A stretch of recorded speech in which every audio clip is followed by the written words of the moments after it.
3 angels are trying to warn you because it's serious about your daughter. Your angel says, "My dear child, if you believe in angels, start this and stay with it until the end." Right now 3 powerful angels are surrounding your daughter. Archangel Michael stands in front holding a golden scroll in his right hand and a sword of justice in his left. His voice shakes, not out of fear but out of urgency. He says, "Open this now. This is not for later. This is not a whisper to be delayed.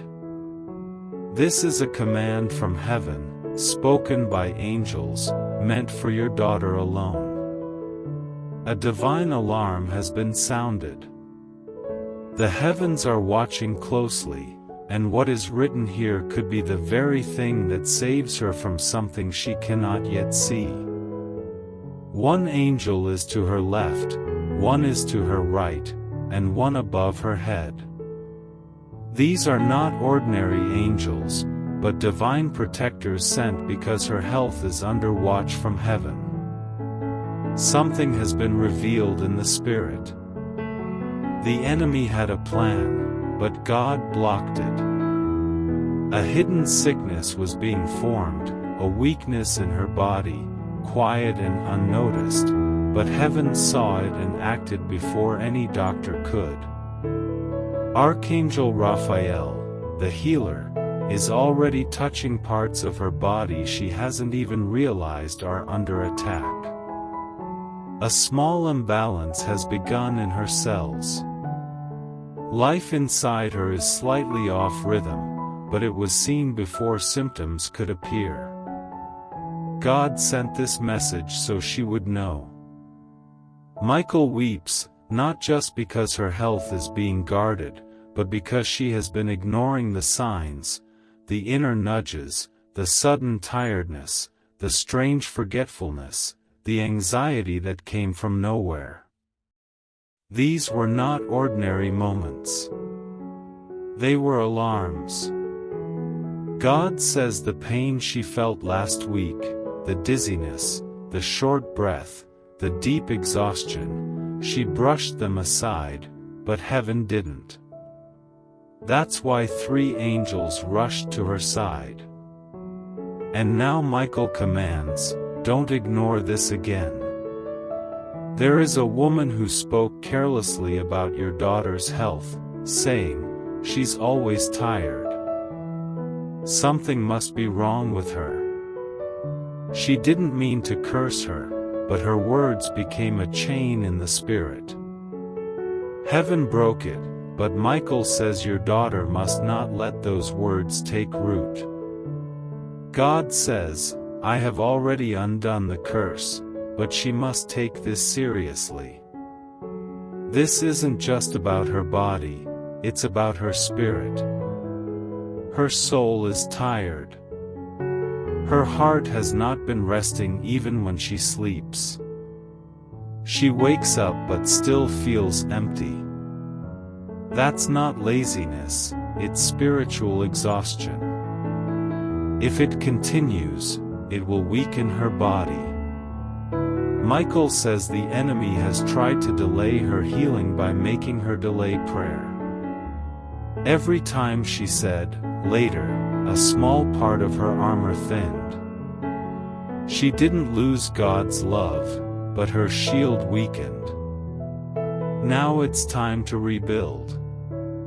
There is something she's been nudged to stop eating or drinking. She's ignored it, but it was an angel's instruction. It's not sinful, but it's causing imbalance for her in this season. She must obey now. If she's unsure, she should fast for 1 day and pray, the answer will come. 3 days ago she saw something, a post, a person, or a dream, that made her heart race. That was a warning. Something was approaching, but heaven spoke louder.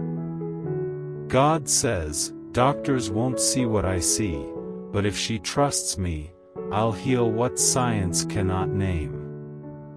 There is a hidden condition, not yet diagnosed, but already being removed in the spirit. She doesn't need to panic, she's not dying, but she must partner with heaven. This message is her proof. Michael kneels, begging her not to brush this away. On the scroll with her name it reads, "In 7 days something painful was scheduled, but God cancelled it." It could have been fainting, fever, sudden collapse, but mercy stopped it. This message is her cancellation notice. God says an ancestor prayed for her healing long before she was born, and that prayer is still alive. But the enemy has been trying to wear her down with fatigue, small imbalances, silent weakness. Heaven says no more. Michael now stands over her bed, her food, her breath. Do you remember when she felt something strange in her chest and ignored it? That was the first attack. Michael stopped it. Do you remember her eyes feeling heavy and blaming the screen? That was pressure on her vision. Raphael cleared it. Do you remember when her heart raced at night with no reason? That was a spiritual echo. Gabriel silenced it. Gabriel is the third angel, showing her a vision of herself in the mirror, realizing her body is not just flesh but a prophecy. Her healing is not just comfort, it's connected to her calling. God says sickness will not delay her assignment, but she must honor her body as sacred. There is someone she trusts who keeps joking about illness. Those words are planting weeds. She must not let them in. She must declare daily, "My body is strong. My cells obey God. I walk in divine health. I live and thrive." If she repeats this for 21 days, her health will permanently change. In the next 72 hours she'll feel an old symptom try to return. It will be a test. She must speak aloud, "You are not welcome. I am healed. You have no power." Angels respond to spoken words. There is a space in her home holding stagnant energy. Something spiritual hides there, blocking her rest. She must clean it physically and spiritually. That space carries old energy, and it's affecting her sleep and breath. God says her healing is not far, it is now. Every word of this message is medicine. Every sentence is a sword cutting away what doesn't belong. Heaven is watching her response. If she prays within 30 minutes of finishing this, a divine shift will happen in her bloodstream, a renewal, and she will feel it. She wasn't supposed to see this today, but heaven rearranged her steps. Michael says, "Tell her I never left." Not in her pain, not when she cried, not when she gave up. I stayed. Because she is chosen and loved. God says she is healed, but she must walk like it, talk like it, eat like it, pray like it. And when she feels tired again, read this aloud. The angels are listening. The healing is already happening. Amen. And now the message continues because heaven is not done speaking. Archangel Raphael steps forward, his hands glowing with light, and says, "Your daughter is precious to the kingdom of God, and the enemy knows it. That is why there have been attacks, not loud and obvious, but subtle and quiet, hoping she would ignore them. Every ache, every sudden fatigue, every restless night has been part of that attack. But God says today the attacks are broken. Her body is being aligned with divine order. Her mind is being washed in peace. Her spirit is being renewed. Raphael places his hand over her chest and says, "I touch this heart with healing." Every irregular beat, every heaviness, every hidden stress is being lifted now. I touch her blood with cleansing. Every toxin, every imbalance, every weakness in her cells is being reversed.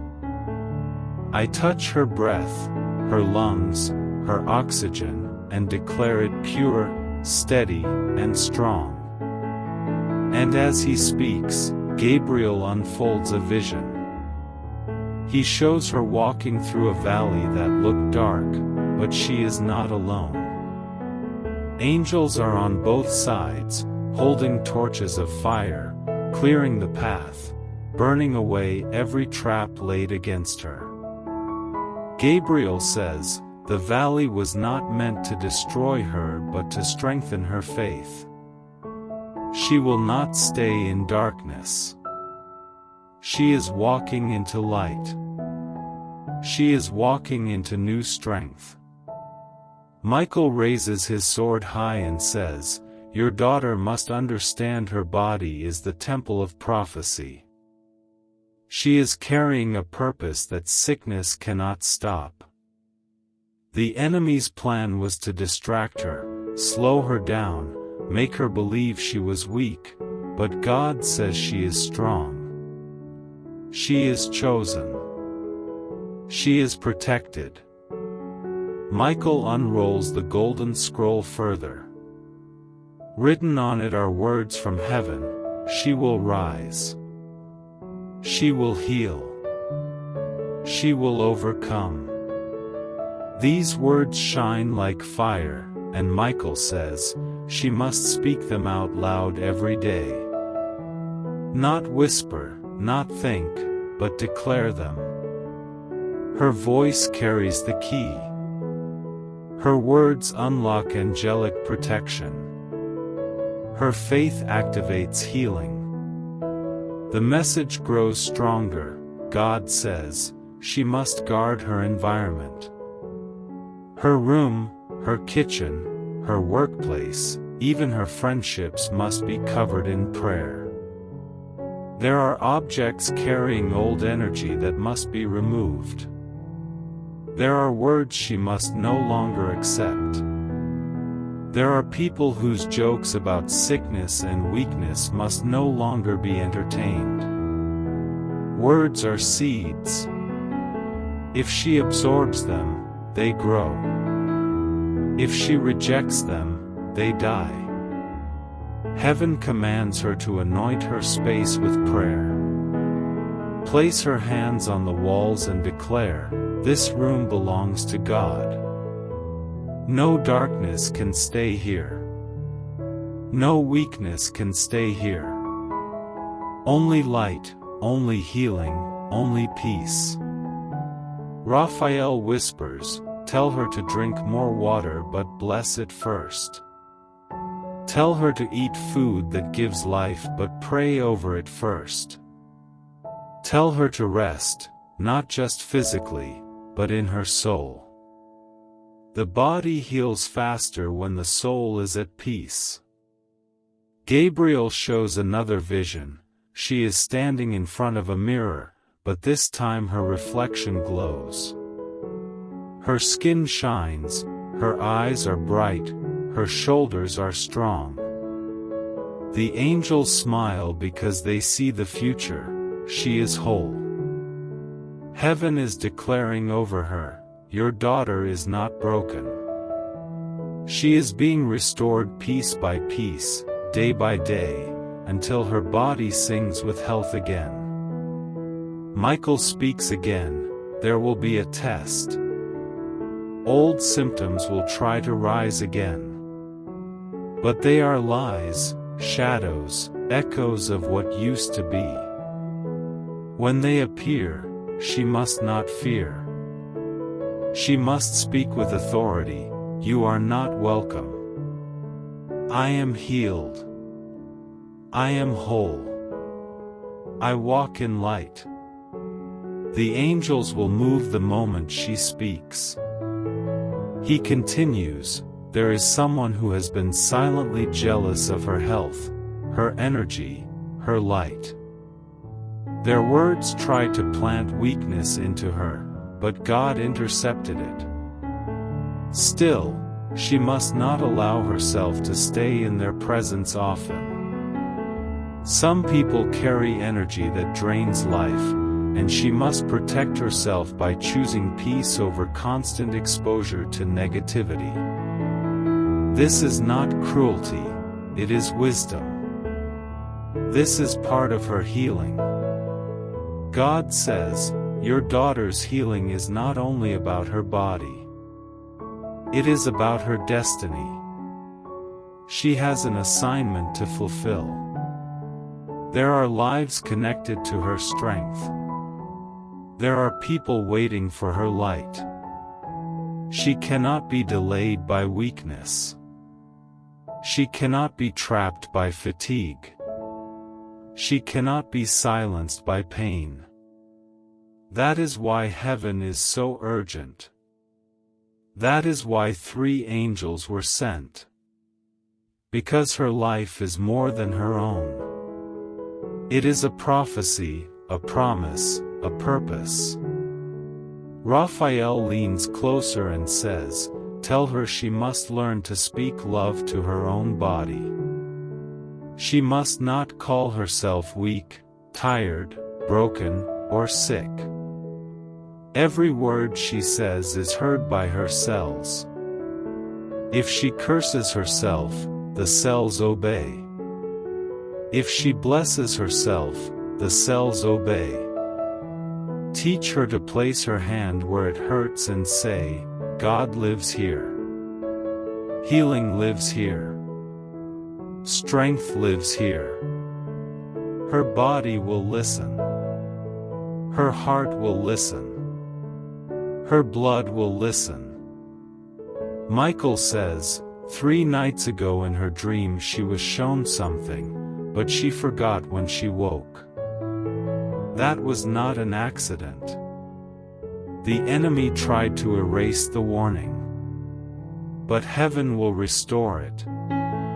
Tonight she will dream again, and the angels will show her clearly what she must do. She must welcome them before she sleeps. Say out loud, "Angels of healing, I welcome you into this room. Guard me, heal me, cleanse me." Then 3 angels will stand watch over her bed. For 7 nights they will not leave. They will cover her breath, her heartbeat, her rest. God speaks again. There is a corner in her home where energy has been stagnant. Light rarely enters there. It holds memory, pain, or even a gift that carried bitterness. She must clean it, remove what does not belong, and declare it holy ground. The air will change. Her sleep will improve. Her body will feel lighter. This is not superstition. This is spiritual law. Her environment affects her health.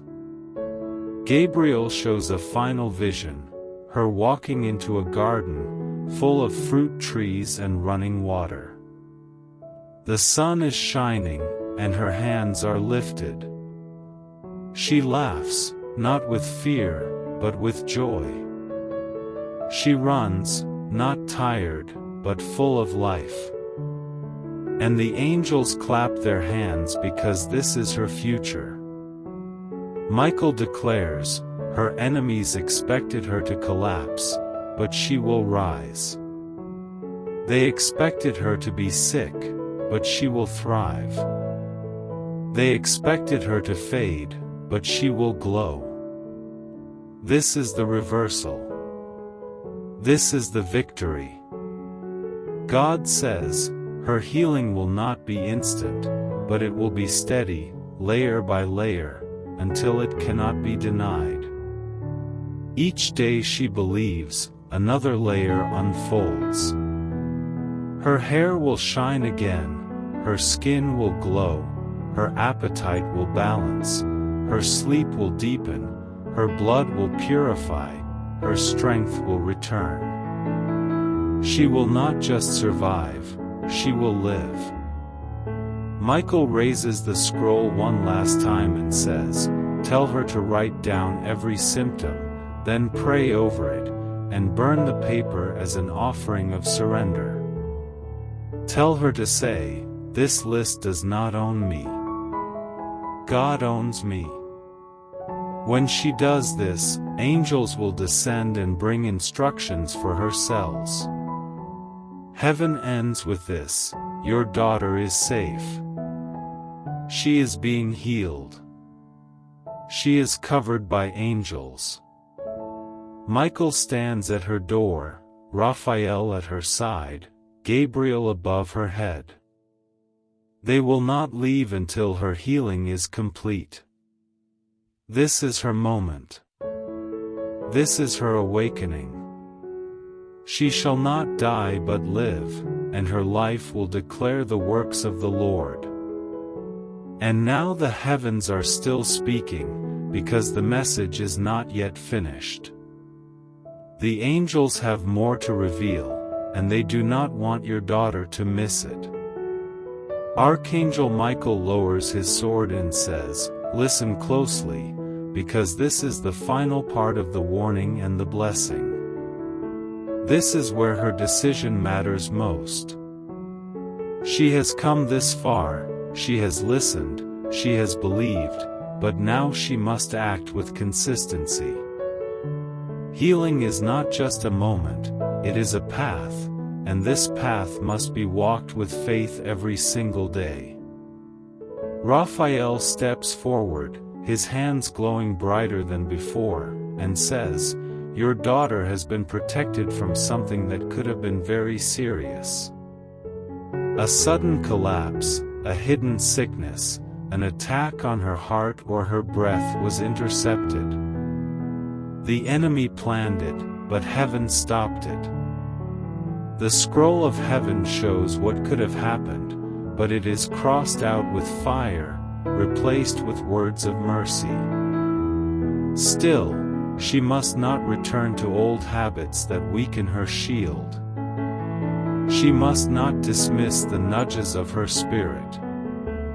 Every whisper, every dream, every moment of tiredness that seems unusual is a signal. From now on she must pay attention." Gabriel then steps closer, holding a trumpet, but not blowing it yet. He says, "There is a sound prepared for her, a sound of awakening that will shake the chains off her life. But it will only be blown when she fully says yes to her calling. Her body has been under attack because her purpose is big. The enemy wanted her weak so she could not rise into her destiny. But heaven says her destiny is unstoppable. The only thing that can slow it down is her own disbelief. That is why we speak so long, that is why heaven is urgent, because her agreement is the key. She must agree with life, not with sickness. She must agree with strength, not with weakness. She must agree with God, not with fear." Michael unrolls the scroll completely. Written at the very bottom is a prophecy: she will stand before many as a testimony of healing. Her story will carry light for others. Her body will not fail, because her purpose cannot be buried. She will live to declare the works of the Lord. Michael says, this is not just her healing, it is her assignment. Her restoration will shine as proof that God still heals, that angels still guard, that heaven still speaks. Raphael touches her again and says, tell her not to be afraid of medical checkups. Tell her to use wisdom. Heaven works with both miracles and medicine. A doctor may not always see what I see, but still God can guide their hands and minds. If she feels uneasy about a treatment, she must pray. If she feels peace, she must proceed. She is not to reject wisdom, but to blend it with prayer. Heaven's healing flows through many channels. Gabriel adds, but she must protect her heart from fear. Fear poisons the body, weakens the immune system, and blocks faith. She must not let fear rule her thoughts. If a thought of sickness comes, she must replace it with a declaration of life. If a thought of death comes, she must answer it with a promise of God. Her words are weapons. Her words shape her future. The three angels circle her now, and their wings form a shield of light. Michael says, for the next 21 days she must be intentional. She must speak health every morning. She must bless her water and her food. She must rest without guilt. She must clean the places in her home that carry old energy.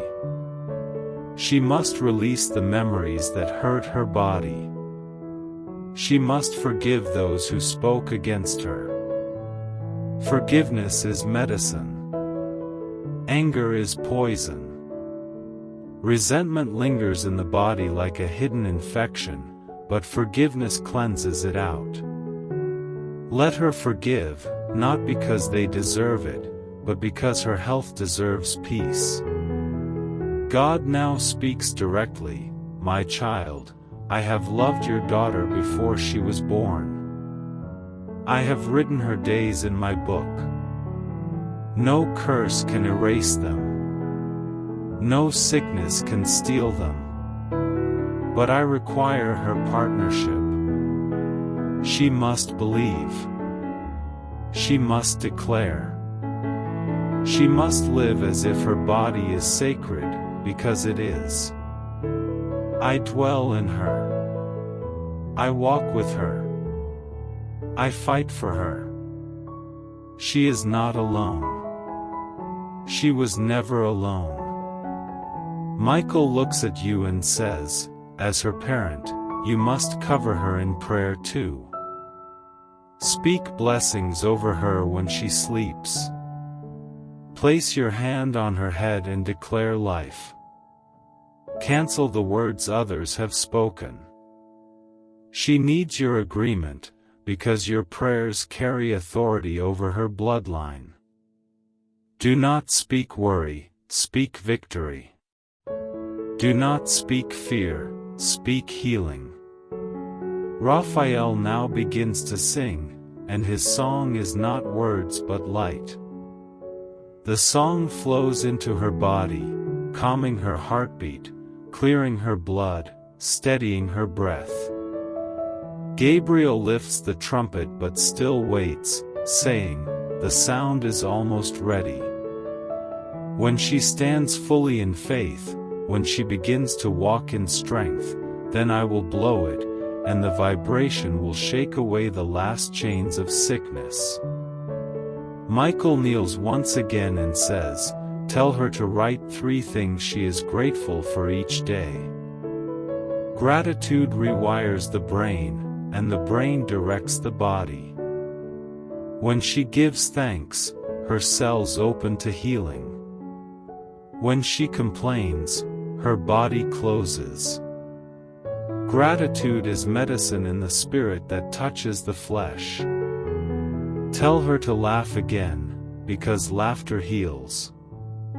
Tell her to sing again, because singing clears the lungs and the soul. Tell her to walk in the sunlight, because light enters not only her skin but her spirit. These are not small things, they are heavenly instructions. God speaks one last command. Her healing begins and ends with me. She must not give glory to sickness, she must give glory to life. She must stop repeating words like, I am so tired, I am weak, or I am broken. Those words were never hers. They were planted. Remove them. Replace them. Speak this daily, I am strong. I am alive. I am healing. I am chosen. I am loved. The scroll closes now, but the angels remain. Michael says, we will not leave her. We will stand at her door, her bed, her food, her breath. We will stay until the work is complete. Raphael says, her body is remembering how to heal. Every cell is waking up to the memory of wholeness. Gabriel says, her future is not sickness, but strength. Her life will not be cut short. Her testimony will not be silenced. The light grows brighter, and God seals the message with these words, she shall not die but live. She shall not fade but shine. She shall not break but rise. My child, your daughter belongs to me, and I will finish the good work I started in her. And now the angels speak together as one. This is the end of the message but the beginning of her new chapter. She is healed. She is covered. She is chosen.